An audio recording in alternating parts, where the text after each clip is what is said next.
Enggak Bu, itu enggak menyimpang Bu, itu normal, anak-anak begitu memang.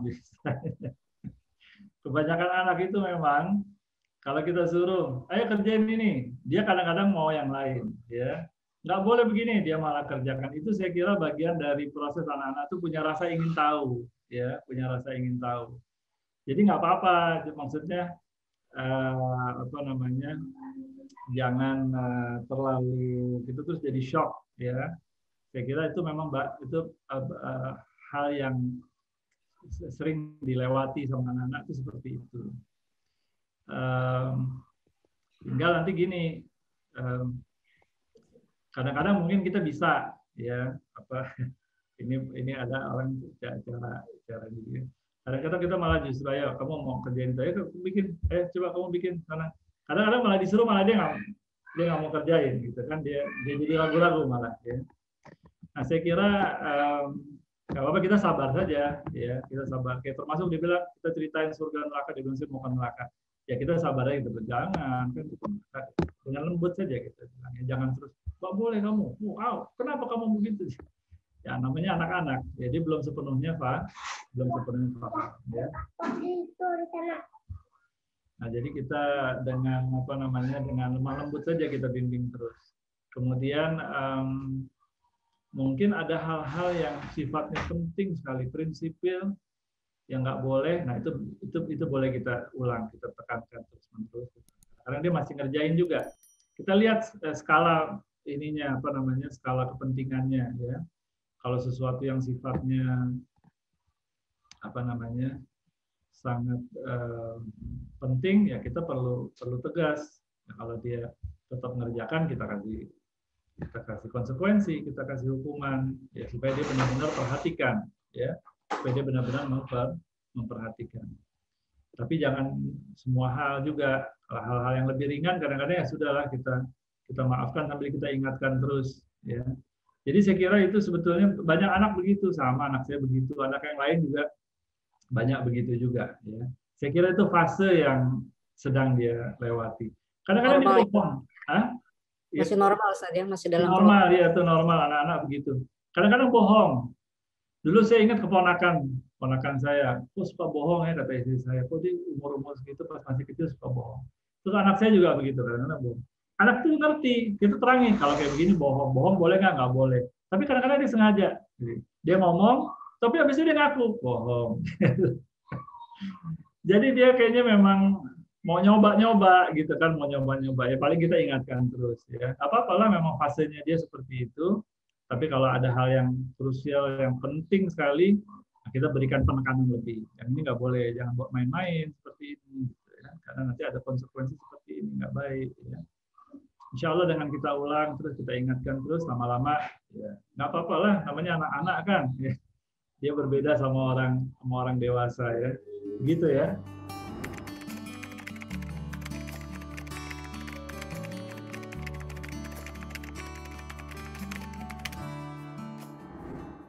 Iya, sebelum saya jawab yang ini, saya tambahin sedikit yang tadi ya, anak suka begitu, kita juga bisa jangan hanya dengan ini kerjain ini nggak boleh. Kadang-kadang kita bisa mengalihkan dia juga, ya, mengalihkan dengan sesuatu yang lain itu juga bisa membantu. Baik, kemudian tahapan mendidik anak, saya kira ya ini memang suka dukanya mendidik anak itu kan lain-lain ya, anak itu lain-lain. Saya melihatnya begini, kita ini nggak seperti kita ini menghadapi manusia, termasuk anak kita sendiri kan, dan bahkan anak sama-sama anak kita nih dari bapak dan ibu yang sama, karakternya bisa beda, ya. Jadi kita nggak seperti nyetak mesin. Kalau SOP-nya begini, keluarnya pasti begini. Kadang-kadang nggak seperti itu juga, nggak persis seperti itu, ya. Jadi kita harus punya fleksibilitas juga, ya, harus punya fleksibilitas. Nah di pondok pesantren itu kan memang ikhtiar mendidik anak, ya. Dan di pesantren biasanya kan anak itu dilatih ya untuk melakukan apa namanya yang terbaik lah, ya, amalia yang terbaik, bangun malam, ya. Kemudian juga yang dilarang juga nggak boleh, kan nggak boleh pegang HP, nggak boleh pegang apa namanya, nggak ada TV, ya. Tapi begitu pulang ke rumah, wah bebas deh, ya, lihat TV, lihat HP. Nah, kalau saya melihatnya begini, jadi kita fleksibel saja, kita sebetulnya memang apa namanya, saya tuh cenderung pada pandangan seperti pandangannya saya Gus Baha, ya, Gus Bahauddin Nursalim. Dia cerita, dia tuh kalau sama anak-anak tuh nggak terlalu strict, ya. Dikasih ada TV di rumah, dikasih dia apa-apa pada tahap tertentu, ya. Dan nggak dipaksa harus jadi kiai, harus ini, ya. Dia sejak orang tuanya begitu. Dia bilang dia didikku sama orang tuanya begitu juga. Saya pun cenderung seperti itu juga. Jadi jangan anak terlalu dipaksa. Karena gini, kalau anak terlalu dipaksa, kadang dia jadi berontak, ya. Dia malah jadi antipati. Saya pernah juga ngalamin anak, ya. Ya, alhamdulillah anak saya 4 tahun, sebelum 4 tahun sudah bisa baca Quran, ya. Dari istri saya terutama yang jadi ngalahin. Jadi sudah bisa baca Quran. Jadi rata-rata sehari udah berapa lama nih, udah berapa bulan baca Quran, apa namanya, satu halaman setiap hari. Kadang-kadang kurang dari itu juga, ya. Tapi saya melihat ada masa-masa dia sebetulnya belum sepenuhnya tertanam untuk kepengen baca Quran. Nah, itu kan intinya kan sebetulnya di situ. Ya, bukan sekedar kalau mengajarkan baca Quran itu kan skill. Ya, bagaimana dia bisa? Itu bisa diajarkan kalau kebetulan saya sama istri bisa mengajarkan sama anak, nggak perlu kirim ke guru untuk belajar baca Quran. Itu kan skill. Skill lebih mudah diberikan kepada anak daripada tadi menanamkan keimanannya itu. Terdorong dia, termotivasi, pengen baca Quran sendiri, gitu kan? Itu kan perlu proses yang lebih panjang, ya. Nah, saya merasa kadang-kadang ada masa-masa tuh dia agak berontak ketika dipaksa. Pokoknya harus baca Quran 1 halaman sehari, ya. Dia sempat ada masa-masa nggak mau. Nah, kita perlu khawatir juga, wah gimana ini anak kok nggak mau, ya? Wah gawat ini. Tapi saya berpikir ini kan Pak, memang anak-anak fasenya, dan saya nggak mau paksa. Jadi ya sudah dia nggak mau baca Quran. Nanti setelah berapa hari dibujuk lagi sedikit-sedikit, ya, dimotivasi. Jadi saya kira kita perlu fleksibel juga dengan anak-anak ini. Dia perlu hiburan, ada masa dia bermain, ya. Dan yang paling penting kita pikirkan bukan sekedar amalan dia. Yang penting amalan yang wajibnya. Kalau anak yang udah di pondok pesantren berarti sudah balik, ya. Sebagiannya sudah balik, sudah wajib sebetulnya. Yang paling penting kita perhatikan yang wajibnya. Nah, ya. Yang penting wajibnya jangan ditinggal. Yang penting haram jangan sampai masuk. Ah, udah itu deh. Kita jaga, ya. Kalau yang wajib, ya, dia jaga, yang haram itu insya Allah masih aman. Dia jadi kelihatan nggak kayak anak nggak jadi kayak anak pesantren, ya biarin dulu sambil kita ingetin, anak kamu kan anak pesantren, kok di rumah kayak begini. Nanti kan dia mikir, ya, pelan-pelan dia mikir. Makanya saya termasuk yang sebetulnya kurang setuju di pondok. Saya kan pernah ngajar juga di pondok. Saya kurang setuju. Tapi ini pandangan saya, ya. Mungkin nggak sepenuhnya tepat juga. Saya kurang setuju juga diwajibkan, yang sunnah itu diwajibkan, gitu kan. Anak itu kan bangun pagi, qiyamul lail, ya kan, harus sholat berjamaah di masjid. Tapi susah juga kalau nggak mau diwajibkan di pondok pesantren, kan nanti orang mikirnya kan gimana sih pesantren kok anaknya bebas-bebas aja. Tapi terlepas dari itu memang ada konsekuensi begitu. Namanya pesantren pun masih berusaha, orang tua di rumah pun masih berusaha, ya kan. Anak itu melewati perjalanan yang panjang. Nah, yang paling penting adalah buat kita dalam proses itu bagaimana kita terus berusaha menanamkan keimanan. Kalau udah kena itu keimanannya itu, dia akan jalan sendiri. Kadang-kadang dia paham, kita terangin dia paham, tapi belum tep. Nah, itu tepnya itu yang susah nyarinya kadang-kadang. Ya. Bagaimana supaya bisa tahu? Ya, berbagai jalan kita coba. Ingatkan dengan mati. Kadang-kadang udah diingetin, lihat kuburan, lihat orang meninggal, belum kena juga. barangkali dia perlu ngalamin sendiri. Kita doa sama Allah kalau dia, jangan kita yang jorokin ya seolah-olah biar dia berasa mau mati nih. Jangan ya. Kita doa sama Allah, ya Allah biar dia ada satu titik tuh dia terbentuk rasa ya. Sehingga dia terus mau sungguh-sungguh, lebih sungguh. Kalau dia udah itunya sudah kena, keimanannya sudah kena, dia akan jalan sendiri ya. Nggak perlu kita suruh, kita awasin, dia akan jalan sendiri. Nah, ini yang susahnya itu memang di situ. Nah, kita banyak doa sama Allah, kita ingatkan dia, kita coba terus dari berbagai sisi. Mudah-mudahan nanti ada satu titik dia akan. Tapi selama dia tadi yang wajib dia kerjakan, ya sudahlah. Kalau saya begitu pandangan saya. Sudah biarin, dia ada masanya dia berjalan, biar kita doakan terus. Mudah-mudahan dia jadi orang baik, kayak begitu ya.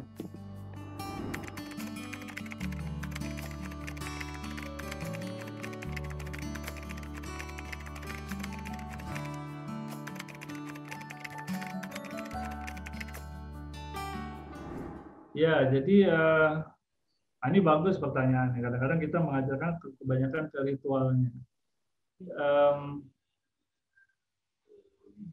Jadi ini penting saya kira ya. Ini saya kira penting. Memang seperti tadi dikatakan kan, saya mengutip tuh pendapat ulama bahwa orang-orang generasi terdahulu tuh tidak mengajarkan ilmu dulu kepada anak, tapi mengajak anak beramal, ya, mengajak anak beramal. Nah, tentu berbeda mengajak anak beramal dengan meritualkan amal kepada anak. Ya. Ketika kita mengajak anak beramal, kita memahami bahwa kita beramal itu bukan sekedar aspek ritualnya saja, mengerjakannya begini, caranya seperti ini, tapi kita melakukan itu sebagai hamba Allah, kita mau tunduk kepada Allah. Ya. Saya kira itu akan berpengaruh juga kepada anak. Ya, kita ngajak anak sholat, ya. Sambil kita sendiri bersungguh-sungguh untuk sholat, wudu, kita bersungguh-sungguh dalam wudu. Ya. Nah, kita ingat ketika kita melakukan semua itu, kita ini hamba Allah, kita dalam rangka mencari ridhonya Allah. Jadi ketika kita beramal pun yang ditekankan bukan aspek ritualnya, bukan aspek gerakannya, fisiknya dan seterusnya, atau sekedar hal itu sudah dilakukan atau belum, tetapi tujuannya apa? Gitu kan? Kita tuh selalu ingat itu ketika kita beramal dan ngajak anak kita beramal, kita ingatkan juga tujuan dari amal itu apa. Itu yang penting sebetulnya. Ya. Jadi anak itu mau sholatnya masih belum benar, amalnya masih belum sempurna, tapi paling tidak dia tertanam. Dia ngerjain itu untuk apa? Apa yang mau dicapai dari hal itu? Saya kira itu penting. Sehingga nanti itu akan membiasakan dia dan menanamkan keimanan ke dalam diri dia. Nanti untuk penyempurnaan lebih mudah. Tapi kalau dia dibiasakan ritual, dia nggak paham, dia ngerjain dia nggak paham, capek aja dapatnya. Ya kan? Mesti begini, mesti begitu, nggak boleh ini, nggak boleh itu. Yang ada dia kesel. Dan ketika nggak ada orang tuanya, dia akan tinggalkan, dia akan hindari. Ya. Nah, jadi itu saya kira penting kita bangun atas diri kita dan juga atas anak-anak kita. Itu sebetulnya dalam kehidupan kita juga sering begitu kan. Saya terus suka ingetin ya. Kita kalau bikin program, itu aktivis dakwah dulu di kampus-kampus ya.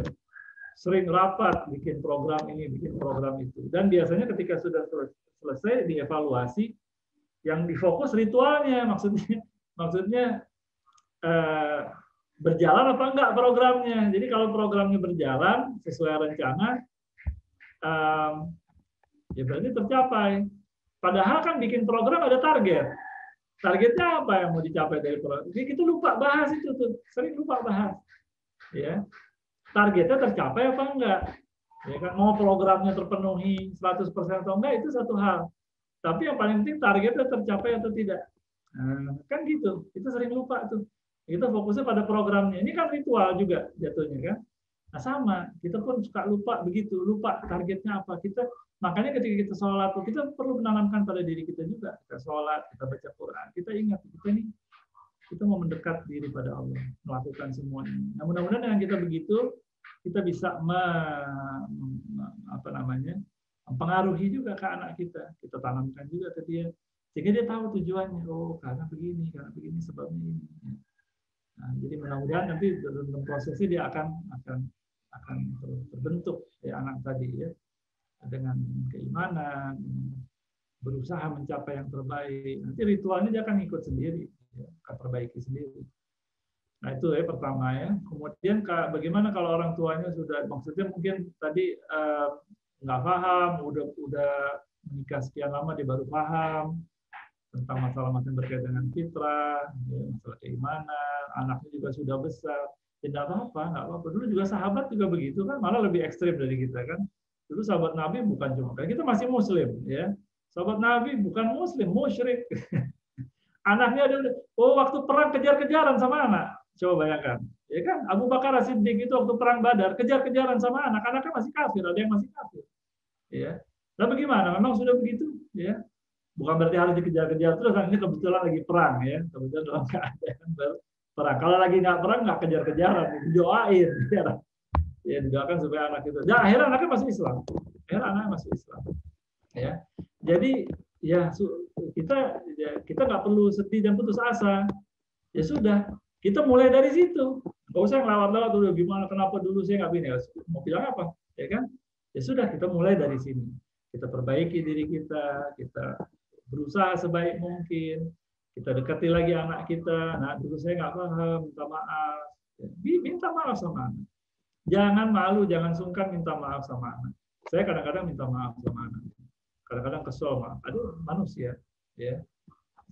Saya kadang kalau malu juga tuh suruh ngomong di sini. Kalau bilang masih banyak salahnya juga. Kadang-kadang saya kesel dihukum anak itu. Pernah juga sih pukul, tapi pukulnya nggak sampai berbahaya. Tapi habis itu anak itu salah, ya. Tapi saya bilang maaf ya tadi. Terus saya jelasin, saya tadi dipukul itu dihukum karena begini. Saya jelasin sama dia, ya. Jangan kita sungkan minta maaf sama anak. Minta maaf sama dulu saya nggak paham. Saya baru belajar sekarang, saya baru itu ajak. Dia belum mau nggak apa-apa, doakan, ajak terus, bimbing terus. Jangan nyerah, jangan pernah menyerah. Ya, itu saja modal kita sudah. Ya nggak nyerah. Dia belum mau nggak apa-apa, jangan nyerah. Terus ajak terus, doakan terus, insya Allah. Ya, mudah-mudahan Allah buka, ya, dia akan mau. Begitu, saya kira ya.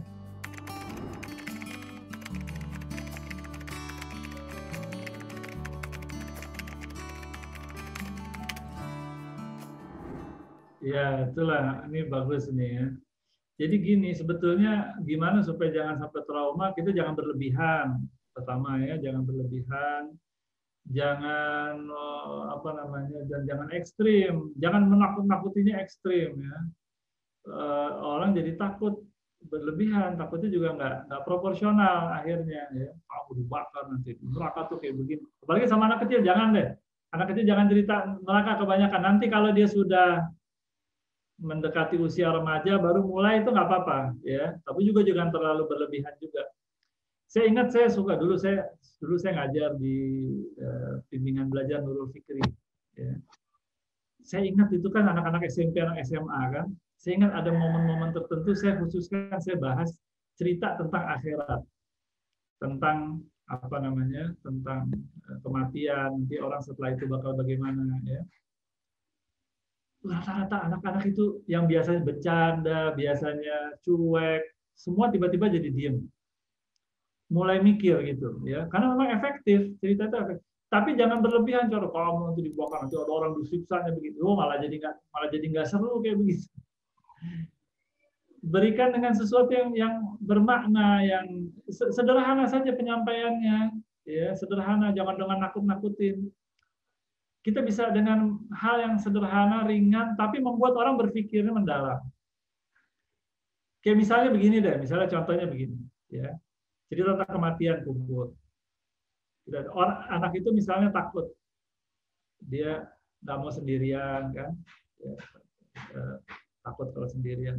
Nah, tahu nggak nanti satu saat kita semua akan meninggal, masuk ke kubur. Di kubur tuh ada yang nemenin nggak? Nggak ada. ya kan? Ada lampunya nggak? Ya. Jadi nggak ada lampunya, sendirian. Bagaimana kita sendirian? Siapa yang nemenin kita? Udah apa ayah sama bundanya mau nemenin, anak-anak mau nemenin, kawan ada mau nemenin, nggak ada yang nemenin. Bisa nemenin kita juga di situ. Jadi mengajak dia berpikir, bukan menakut-nakuti, ya. Mengajak dia menanamkan makna pada dia. Jadi dia mulai berpikir tentang masalah itu, nanti dia akan tergerak sendiri, gitu. Dia akan, iya nanti kalau saya begitu bagaimana ya? Nah, yang nemenin kita nanti di situ amal kita. Kalau kita berbuat baik, amal kita. Dan kita kasih solusi sama dia. Gitu. Jangan seolah-olah nggak ada solusinya. Wah, bakal dihukum, dibakar. Gitu. Bagaimana nih gitu kan? Yang kita tekankan solusinya, bukan azabnya ya. Tapi nanti kalau kita beramal, amal tuh temenin kita. Kita rajin baca Quran, Quran itu yang akan jadi sahabat kita nanti di dalam pasangin lampu tuh terang nanti di dalam kubur ya. Jadi ya dia dapat solusi dan pada saat yang sama juga jadi berimbang penyampaiannya. Pada saat yang sama juga dia berpikir kalau saya begitu bagaimana nanti, ya. Nah, jadi hal-hal kayak gitu sederhana saja ringan tapi cari waktu yang pas dia mau dengerin kita masuk tek gitu. Nanti kapan?